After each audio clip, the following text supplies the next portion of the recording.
আজকে আমি ভারতীয় ভূগোলের খুব গুরুত্বপূর্ণ একটি টপিক, ঠিক আছে, পলিটিক্যাল জিওগ্রাফির খুব গুরুত্বপূর্ণ একটি topic extreme point of India, extreme point of ইন্ডিয়াকে নিয়ে আলোচনা করব। ভিডিওটি অত্যন্ত গুরুত্বপূর্ণ হবে, তাই ভিডিওটি অবশ্যই ভালো করে শেষ পর্যন্ত দেখার চেষ্টা করবেন এবং বোঝার চেষ্টা করবেন। এখান থেকে কিন্তু পরীক্ষায় প্রায়শই প্রশ্ন এসে থাকে। ভারতের উত্তরতম বা নর্দার্ন মোস্ট পয়েন্ট হচ্ছে কি ইন্দিরা কোল। তাহলে ভারতের উত্তরতম বা নর্দার্ন মোস্ট পয়েন্ট হচ্ছে কি ইন্দিরা কোল, এটি লাদাখে অবস্থিত। ভারতের ইস্টার্ন মোস্ট পয়েন্ট হচ্ছে কিবিথু, মানে পূর্বতম স্থান হচ্ছে কিবিথু, এটা অরুণাচল প্রদেশ রাজ্যে অবস্থিত। ভারতের ওয়েস্টার্ন মোস্ট বা পশ্চিমতম স্থান হচ্ছে গোহারমতা। তাহলে গোহারমতা হচ্ছে ভারতের পশ্চিমতম স্থান, এটি অবস্থিত হচ্ছে গুজরাট রাজ্যে। এবার যে সাউদার্ন মোস্ট পয়েন্ট, সেখানে কিন্তু কনফিউশন হয় পরীক্ষার হলে। দুরকম কোশ্চেন এসে থাকে।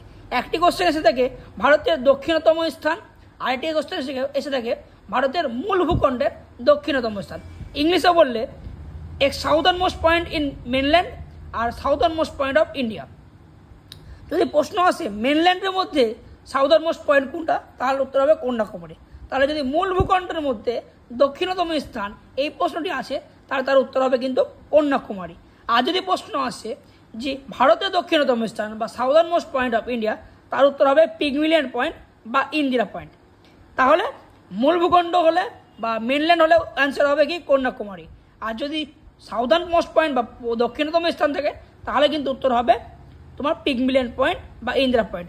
কন্যাকুমারী অবস্থিত হচ্ছে তামিলনাড়ুতে, আর পিগমিলিয়ন পয়েন্ট বা ইন্দিরা পয়েন্ট অবস্থিত হচ্ছে তোমার Andaman Nicobar দ্বীপপুঞ্জে।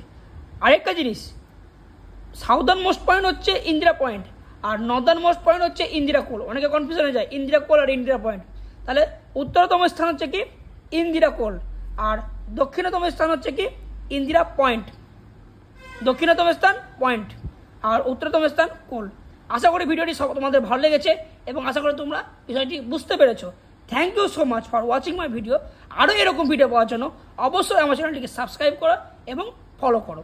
Thank you so much.